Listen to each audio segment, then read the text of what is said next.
Meghan Markle and Prince Harry must be seen to put their words of wisdom into actions if they wish to retain any public credibility, a royal expert has said. The Duke and Duchess of Sussex traveled to New York earlier this week, with Prince Harry taking the stage to address the United Nations. He delivered a keynote speech to mark Nelson Mandela Day.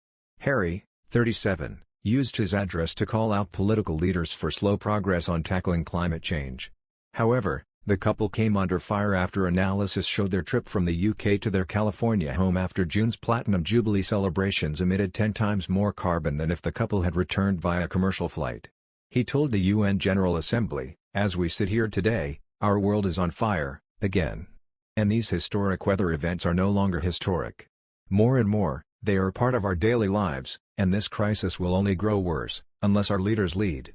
But even with the rhetoric promoting awareness of environmental destruction, the Duke and Duchess are not seen to be working on solutions to the causes they champion, a royal expert has told Express.co.uk.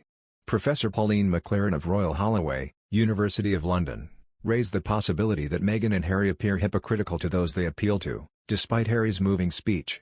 The Duke and Duchess of Sussex have a visual opulence that clashes with their message, she added. The co-author of Royal Fever said, "Harry's speech was certainly moving, but the problem I see with both Meghan and Harry is that they are not seen to be working for solutions to the issues they foreground, i.e. poverty and environmental destruction.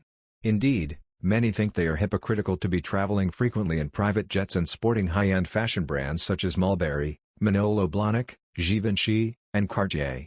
The visual opulence of this couple seems to clash somewhat with their messages.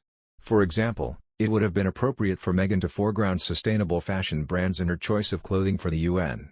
Changing her behaviors in this respect could influence many to do likewise, and that would be a very positive thing for the planet." The Duke and Duchess criticized unsustainable fashion practices back in 2018, during a royal trip to Melbourne, Australia. Prince Harry told volunteers cleaning plastics from a beach near the city, "Microplastics are a real problem, especially the microplastics from fast fashion. Did you know that's one of the biggest culprits?" Professor McLaren continued, "As a couple, they need to be seen to put their words of wisdom into actions more frequently if they are to retain any public credibility." He arrived hand in hand with his wife, Meghan, the Duchess of Sussex, marking the couple's first public appearance since the Queen's Jubilee.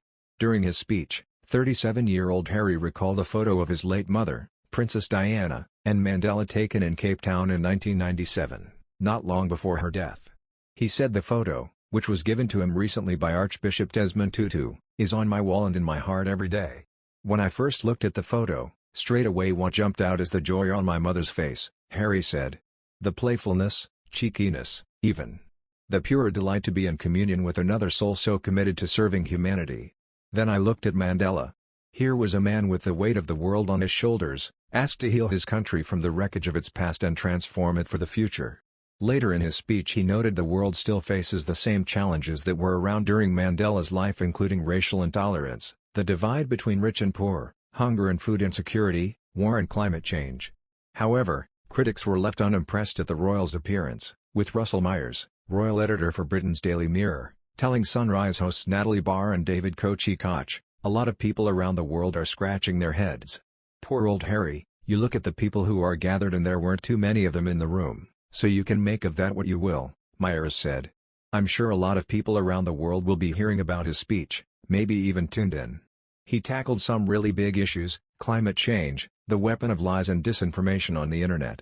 He even waded in, which is quite brave for a British prince, to be speaking about constitutional issues in the US, the big Roe vs. Wade scandal that is ongoing in the US. Listen, a lot of people are wondering why Harry spoke about it. As ever with him, he will divide opinion. I think this is one of those instances.